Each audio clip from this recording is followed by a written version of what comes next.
So good morning and welcome. Today is September 30th, 2025, and we are talking about paint.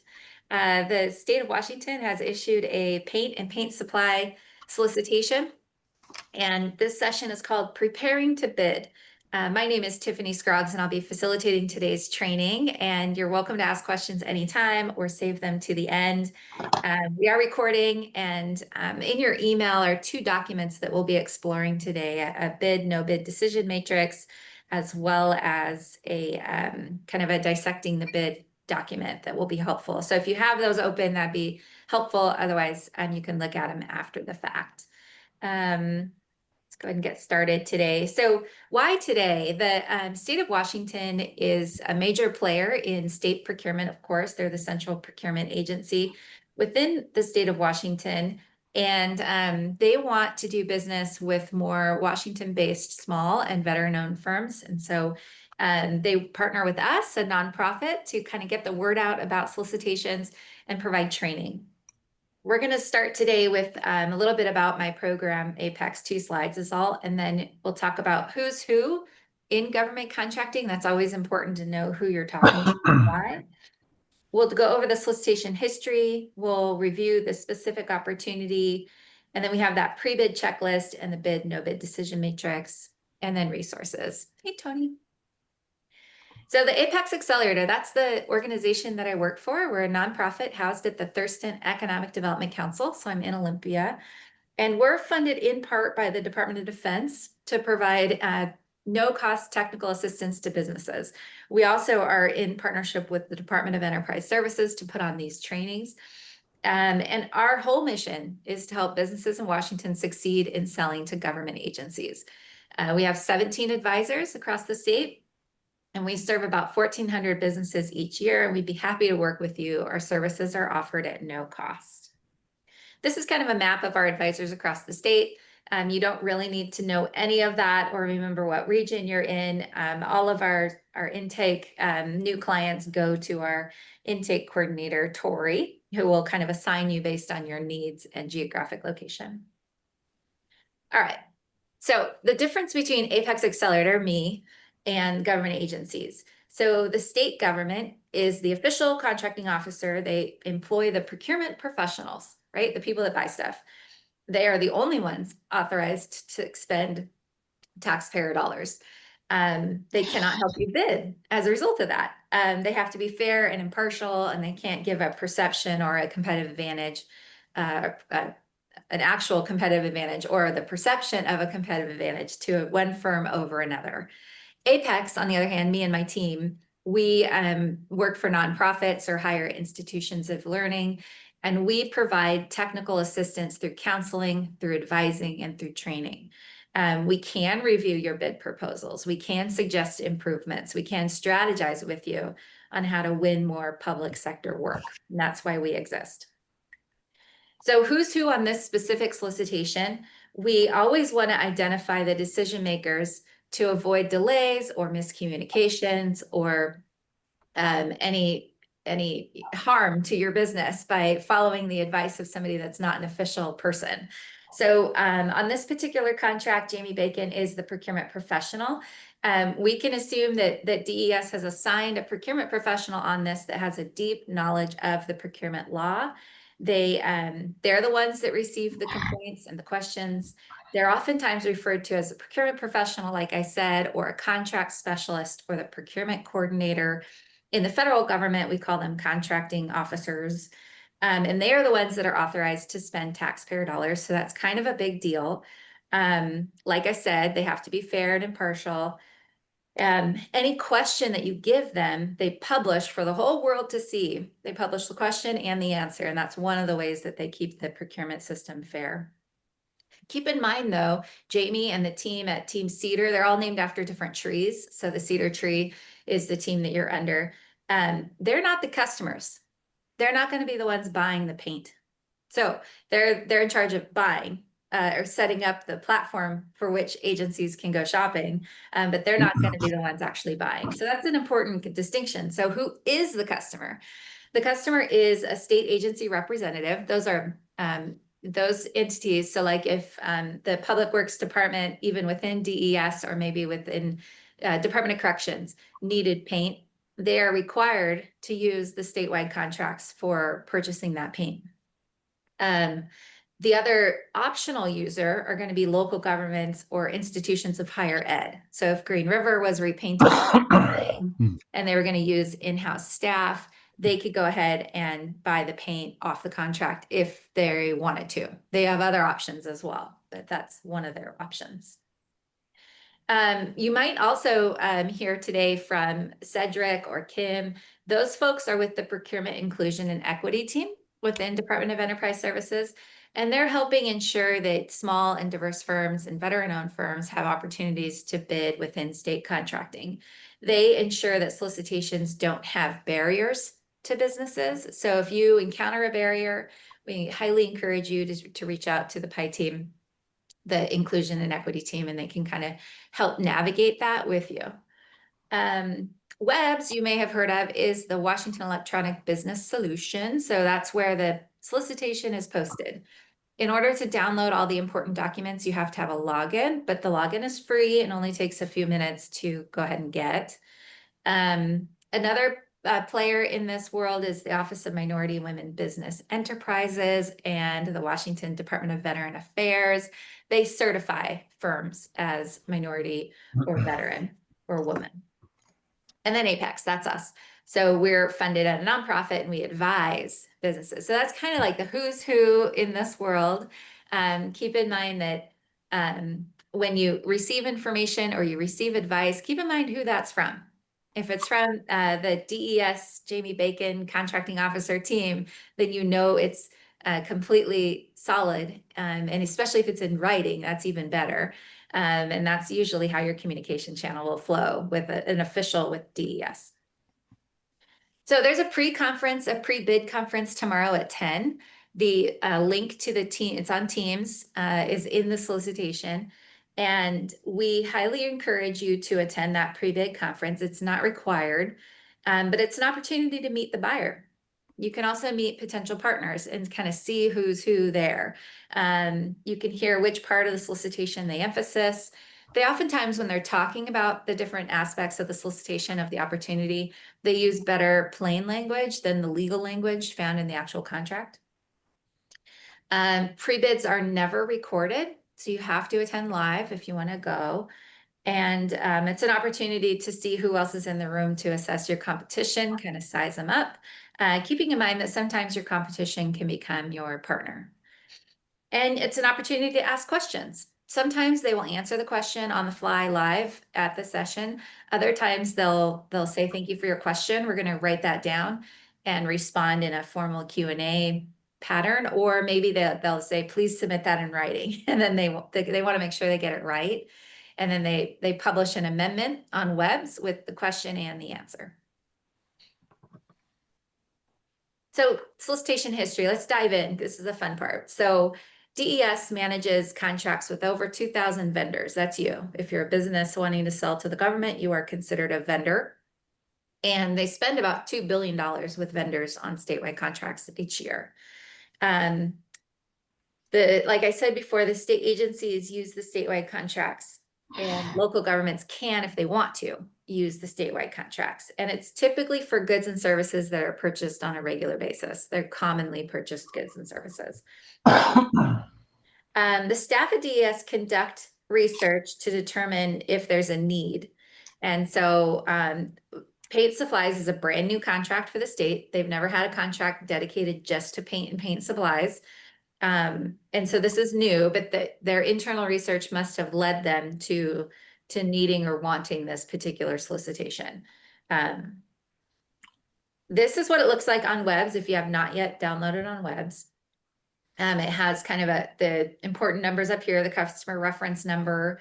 It has the title, a short summary, the date posted, the date closed. Don't rely on the date closed. That sometimes doesn't align exactly with the date of the bids are due. You want to look in the solicitation for that information. Yeah, and it has the commodity codes listed. So when you registered in WEBS, you got an opportunity to spend a insane amount of time picking commodity codes that probably made your brain hurt. You want to make sure that your commodity codes match the solicitation, because that's how you're going to get notified of amendments. That's how you're going to get notified of other opportunities that match what it is you do. So how does state and local agencies buy paint now? If there's no statewide contracts, how are they getting their paint? So I can only speculate because the state spend data is not in a centralized spot where you can look up exactly where they're buying paint from and how much. But we can assume that some of the buy is just direct. They're just driving their car to their local paint shop and buying paint with their purchase card. We could also assume that the local governments are using MRSC vendor roster. And if you're not familiar with the vendor roster, this is a pre-approved list of vendors that sell stuff that agencies can go buy from. And so you would register on the vendor roster, pay a small fee, and then agencies would go onto that vendor roster and select you as a vendor and then get a quote for whatever it is they need. And then the third way they're getting paint, and I assume this is the biggest way, but I could be wrong, is that there's an existing contracts for industrial supplies through what's called NASPO. And that is a nationwide contract led by Kentucky in this case. And they kind of use nationwide competition to drive down the cost. And the state kind of piggybacks on that. They say, oh yeah, we'll just use that for our paint. There's a lot of categories on here. It goes further than 12, but number 12 is the paint and related supplies. And so what you see here is a snapshot of the first 3.5 businesses that are on the NASPO contract and their discount percentage off their catalog pricing. And so you can see that Fastenal, Granger, and MSC are all selling. They're on the NASPO nationwide contract. Washington is a buyer on that contract, and they're giving that discount to the state of Washington. This contract is expiring in August. So if you attend the pre-bid tomorrow, I would ask the DES staff if they plan to renew their option to continue buying off the industrial supplies contract. And if so, will you be competing for utilization on the contract with the industrial supply contract? That's a very fair question to ask. It kind of would help you understand the potential volume of business you might get. Any questions on that? Okay. What will happen after award? So if you're one of the awardees, you'll be listed on the statewide contract site. And then agencies and local governments can just kind of call you up and say, hey, I need a couple gallons of whatever. Or they might ask you, like, if I were to buy a couple gallons, how much would it cost? And then they might quote it out among those. It's kind of their discretion as to how they interact with you after award. And then each quarter, DES will expect you to report to them your sales. And DES takes a small fee off of the top of the sales, and that's how they fund their enterprise. And each quarter you have to submit a sales report. Even if you got 0 sales, that report is expected. And keep in mind, there's no guarantee you'll get any work on this contract. It's a 72-month contract with multiple awardees. But and so there's no guarantee that the state agencies will select you over somebody else on the contract. Or in the case of that NASPO industrial supply contract, there's no guarantee that agencies won't continue to buy off that if they're allowed to past August. So here's the current opportunity. Again, a reminder, we call WEBs the authoritative source. So even if your friend down the road or one of my advisors send you the solicitation document, you always want to make sure you went to WEBs and downloaded it direct. That also communicates to the team at DES that you are in WEBs and you downloaded the solicitation, which is important. You don't want any copies out there that might be outdated or any copies out there that might have been edited in some way that you weren't aware of. You also want to check your commodity codes. I talked about that. And if you're not getting emails about the solicitation, if you didn't get that original email when it was posted in mid-September, then something's going on with your profile and you need to hop in there and check it out. This is, oh, also, sorry, before I get to the profile, you can also see the vendors that have downloaded it. So I did a screenshot maybe an hour ago just to get the most recent one of the businesses that have downloaded the solicitation. It kind of gives you a sense of the type of firms that are doing this or looking at it. It doesn't mean they're bidding. It means they're looking at bidding. I guess you could interpret that. And you should be able to see your name and make sure that you're listed correctly with your different designations. Here's your profile. This is what my profile looks in SAM or in Webs, excuse me. It shows that I'm a Washington small business, has my federal ID, has the date I registered, which shows how long I've been doing this work since 2011. You want to check your profile and make sure that everything is neat and tidy and accurate, because this is also how you kind of self-assess your size. All right, the current opportunity. Oh, I'm sorry, I didn't update this slide deck. So I didn't update this particular slide. So ignore the attachments. There are no amendments yet.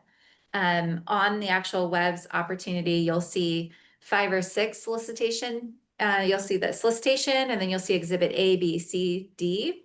And then on the amendment side, there's nothing yet. I guarantee you there will be an amendment at some point after the pre-bid conference. It's very common for the DES employee to post the slide deck they used, and then later any Q&A that happens as a result of that Q&A time frame. So you want to make sure that you download all the attachments, that you name them with the date you got them off of Webs, so that you're not confused later if there's amendments. And you want to make sure you read them and you understand them. And if you get stuck at all, that's why Apex is here. So you're going to read the solicitation. You're going to pay specific attention to Exhibit B. That's the scoping document that talks about like what it is the state's asking for. Then you can decide if you want to bid or not. And if you decide to bid, you want to organize your approach, assemble the bid, and submit on time. Late submittals will not count. Even 1 minute late is not okay. In your email is a pre-proposal checklist. We recommend that you use this anytime you find a kind of a big solicitation that might be, too burdensome to just quickly skim. I understand in paint supplies, a lot of what you do is going to be just a simple RFQ. This one's a little bit unique. It's multiple, it's big, it's thick, and it has multiple exhibits. So a tool like this will help you kind of navigate through all the documents, because it doesn't quite read like a romance novel. You kind of need to pull out the important information. So usually what I do if I'm going after something like this, I'll pull up the my pre-proposal checklist that I've customized to my needs, and then I'll pull up the solicitation documents, and I'll just kind of go through as I'm reading it, and I'll fill out my pre-proposal checklist. So if I were doing this today, I would start out with the solicitation number. Does anyone happen to know what the solicitation number is? Tony or Dan? Any guesses? I haven't looked at the number recently. I I didn't write don't it keep, down, but whatever. Yeah. yeah, I don't keep numbers in my head. I'd have to go look at, I think I it's don't either. 07925. Is that right? That's what it says right there. Okay, Yeah. hey, ding, ding, ding. Does anyone know when the deadline is to submit? This should be sealed in your brain by now if you're looking at bidding. 11/3 or something. I don't know. Ooh, ding, ding, ding, ding, ding at 11:59 p.m. Wow. And he found that on page 5 of the solicitation document. I There is, saw it just a while ago, so I yeah. remembered it. Um, Okay. there is the pre-proposal conference date, pre-bid conference tomorrow at 10. I highly recommend you go. There's no site visit because you're selling supplies. This is a form that you can customize to your needs. And the first thing I would do is probably take out that site visit link or that table. That's really common in construction or some of our other agencies, solicitations that we help with is a site visit. It can be incredibly important. The Q&A period is open now until what time? Does anyone know? You've been doing good so far. It's open through October 17th, I think, but double check the solicitation on page 5. And that means all of your questions have to get submitted prior to that date. If you want an answer. Sometimes you can submit after that answer, and sometimes they're nice and they have a capacity to respond, but most of the time they say, nope, that you missed the window for Q&A and I'm not going to answer the question.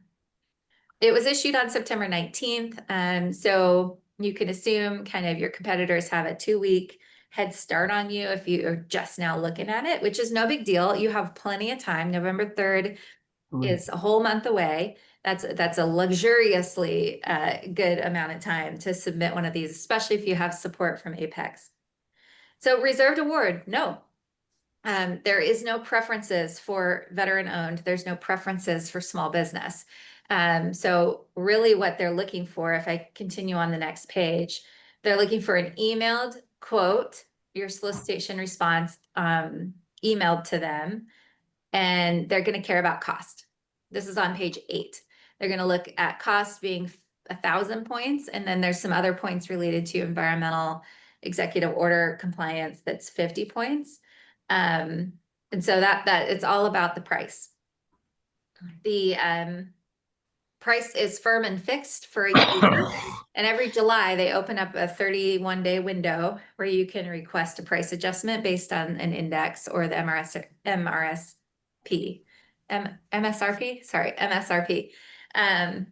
And so you want to make sure you understand that clause, and that is not going to be found in the solicitation. That's going to be found in Exhibit D, which is your sample contract. A lot of businesses skip over Exhibit D because it really has very little to do with submitting your bid, but it has everything to do with your ability to comply and set your pricing correctly. So understanding what all is in Exhibit D, what are you going to be required to do if you win is critical. So we always make sure we foot stomp that you've understood and read Exhibit D, you've taken the insurance requirements, for example, and you've sent them to your broker. Like, do I have this kind of insurance? There's pollution insurance in there, for example. That's kind of a pricey thing if you haven't quoted that out before. So you want to make sure that you're all up to snuff on all that. Okay. So once you kind of dissected and pulled out the important pieces, you want to decide if you want to bid or not. And a lot of people use this tool to slow yourself down, to actually read the solicitation, because you don't have time to bid stuff that you're not going to win. That's the whole point. It allows you to think about why you want this work and how you'll bid it competitively. So in your email is an Excel file that you can make it your own. You can change all these questions, but these are the kind of standard questions we recommend you ask yourself right at the beginning is, can you bid? So all these questions are related to can you bid, and you want to score yourself 5 to 1. Can you meet the technical requirements in Exhibit B, the scope? 5, yes, 100%. I do this all day. 1, ooh, I don't know. Can you meet the schedule requirements? Like, is there some sort of requirement for getting the paint to the customer in a certain amount of time? Does your experience match the needs of the request? Do you have the resources to put together a winning bid? If this was due next week and you were just now opening it up, that question might be really, really relevant. Can you be profitable? And that's where spending some time sleuthing around on that industrial supply contract to see what they're pricing their paint at might be really helpful to see. And Apex can probably kind of strategize on the best way to do that. You want to make sure that you don't get on there and you're 50% higher price than the next guy, because the likelihood that you'll get a lot of orders off of it diminishes. The second question after can we bid is, do we want to bid? So is this core to our business? If your business is trucking along, doing great, selling something different, then you want to score yourself accordingly. Like, yeah, it's not really core to our business. However, we think we can be profitable. We think we can meet the terms and conditions. Worked with DES before and other state agencies, et cetera, et cetera. So you kind of score yourself and you get a score and you decide which score is worthy of bidding or not. But this tool like this takes the emotion out of bidding. It takes the the tunnel focus sometimes we get when we're looking at an opportunity. We start dreaming about what if, rather than focusing in on like what's going to be the impact on my business. So anyway, that's our bid, no bid tool. Take it or leave it, but you can also make it your own. So add lines, take away lines, whatever you think is helpful. So we're back to kind of high level zoomed out. Your Apex advisor can help at any stage of the process. You want to contact us at the info ad if you're not yet a client, or let me know and I can just connect you to your Apex advisor. We'll do top tips and then I'll open it up to your questions. So we want to make sure you identify any barriers to your participation now. And this is really important because you can't wait until after award and then file a protest on something that you knew about ahead of time and you should have said something and you didn't. So now is the time to ask questions, to notify DES of any barriers, and to use the complaint process if it escalates to that, but identify those barriers now. After award, you want to get that bid tab, ask for a debrief, get that bid tab. The bid tab is going to show you how you kind of stacked up in terms of scoring with your competition. And if you didn't win, I don't know how relevant this is with your industry, but you could also see if the successful contractors need subs of some sort. I don't know that to be the case, but maybe there's some sort of specialty paint that they don't sell that you sell that you could help supply them. You could also target agencies that are not mandated to use the contract. You can get on the MRSC vendor roster, for example. You could target other agencies and their direct award. Okay, last tip is to save all documents in the date that you create them. There will be amendments. Sometimes they don't amend the full solicitation, but when they do, you have to be working off that most recent one. Otherwise, and if they revise the template, the pricing template, for example, Exhibit C, and you're using the old one and you submit, that's grounds for just tossing your bid out. So you want to make sure you have the most recent documents. This is our email for me and Trina Payton, my training co-lead. You can email us there and we can connect you to your advisor. And if you're not in Washington, I don't think that applies to anyone here. You can find us at napex.us and find the Apex Accelerator in the state where you are at. So with that, I'm going to go ahead and stop sharing here and offer opportunity for any questions that you all have or anything that you want to talk about.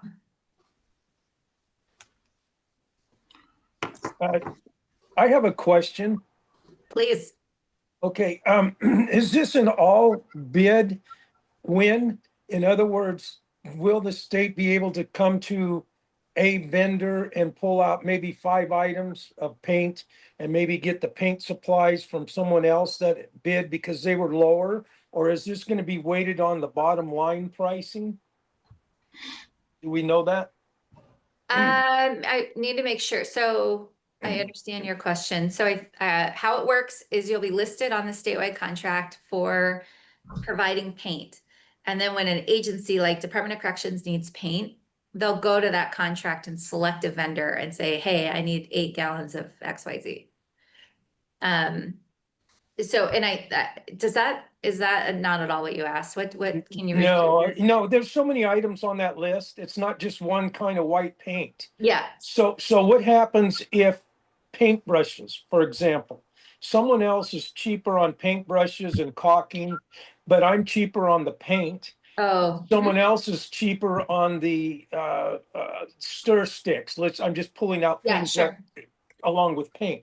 Yeah. Will the person that's the lowest be the vendor for all products, or will the state pick the paint from the cheapest, the paintbrushes from the cheapest? Is this an all-inclusive contract, or will they pick and choose?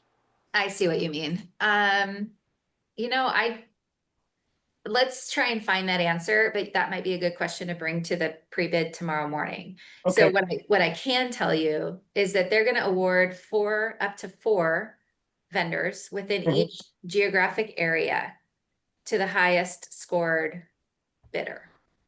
So the scoring, so that then it comes into like, how am I going to be scored? If I'm really high on paintbrushes, can I be, but really low on paint sticks, then does that help me out at all? That kind of, that, I think I hear what you're saying. Let's open up the exhibit C for the price. Can you see my screen here with the Excel file that's floating over? I can, yes, it's small, but That's- I'm on my phone. Oh, okay, yeah, sorry. But I can That's blow, good. no, don't worry, I can blow it up, no problem. That's Okay, better. That's better. yeah, okay, good. That's a little So bit. let's look at this together then. So here's Exhibit C, bid price sheet, category 1 paint products. So we've got, say I can do this for 15 bucks. I have no idea how much paint is. Let's just try and like put some numbers in here. Right, so I got some gallon of paint cost, and then down here, we got high gloss. Oh, here we go. This is all the paint. So then the unit price, sorry, scrolling. Oh, there's no total. Hold on. I was expecting to see a total somehow weighted. That's a great question. I don't know the answer to that. I know that there's category 1 and category 2, which are gonna be separate. So bring that tomorrow to the team at Team Cedar. And Okay. they could be able to, like, then I think the question is how are you gonna get maximum 1,000 points? Maybe it says here, bidder information, these are your regions. Nope, let's look at the instructions. So you may bid on more than one region. However, region selection must be the same for both category 1 and category 2. Bidder must bid on category 1 and category 2. Delivery costs are inclusive in bid pricing. That's important. Yeah, I don't know. I'm sure the answer is in here. I just haven't dove in that far. Yeah, nor have I, and when I get a chance to look at it a little deeper before tomorrow, I may have the answer. Okay, yeah, read this before you can, before you go into that pre-bid, so then you can ask your questions when you get in there. All right, any other question while I continue to peruse?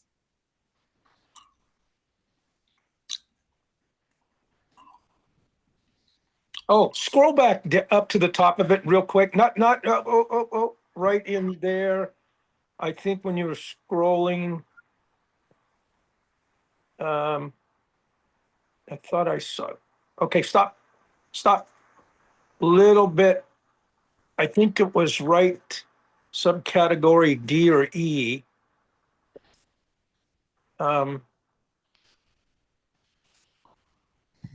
Let's contain optional items. Okay, that's all. Excuse me, Tiffany, that's okay. Okay, I'll look at it. okay, yeah. We all need to hop in here. I just perused it, Yeah. knowing that the official pre-bid and all the smart people will be there tomorrow. Give them all the hard questions. But do you have any other questions on like how these contracts work or anything like that?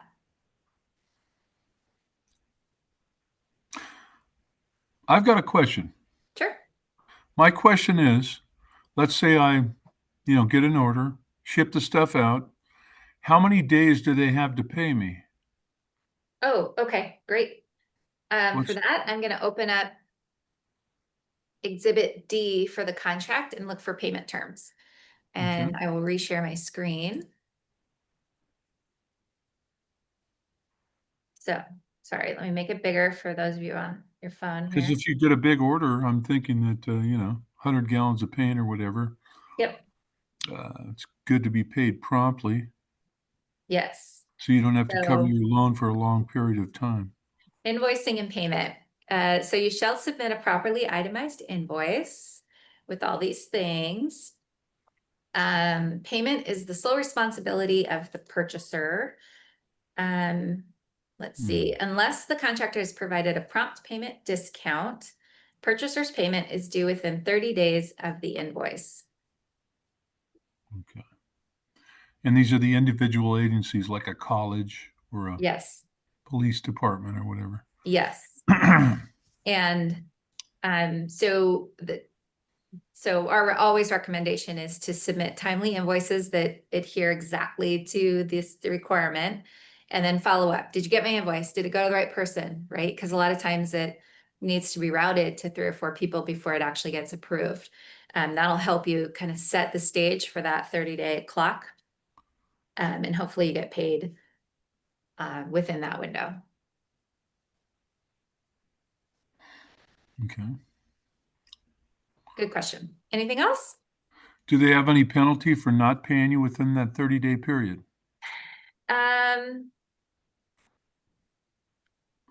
Let's see. If purchaser fails to make timely payment, the contractor may invoice the purchaser in the amount of 1% per month on the amount overdue. So you have to invoice. In federal contracting, the prompt pay clause kind of kicks in automatically, and it's way higher than 1% for the record. But right now the state's at 1%, and you have to take the action to invoice if they're late. Okay. Thank you. Yeah, yeah. Because that's a pretty big deal, you know. Cash is king. Yep. Yep. Cash is king. So A small contractor can't handle a huge amount of money for very long, correct. you know. Yep. Great. Thank you for that. Anything else while you have me? If not, I'll leave you to it. You can read, and show up to the pre-bid tomorrow. I can also work with you afterwards to assign you to an advisor that would be happy to dive in further about this 72-month contract opportunity and how to do business with other agencies outside of it.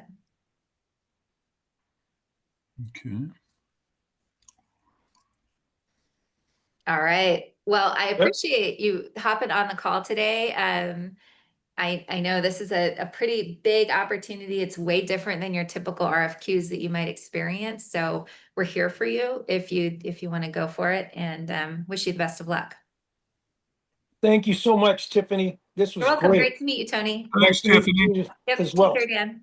And thanks for all your help getting me to this point. Oh, Appreciate it. good. Yeah. Happy to. Yep. And so tomorrow is the pre-bid conference at 10 o'clock or something? It is, yeah. And the link to that is in Teams. You don't have to register. You just click on the link for the Teams chat. And if you don't have it handy, I can toss it in the chat right now, and you can copy and paste into your calendar if that's helpful. Okay, that's good. You both are in Webs, right? Downloading the solicitation. Yes. Okay. Yes. I mean, I am.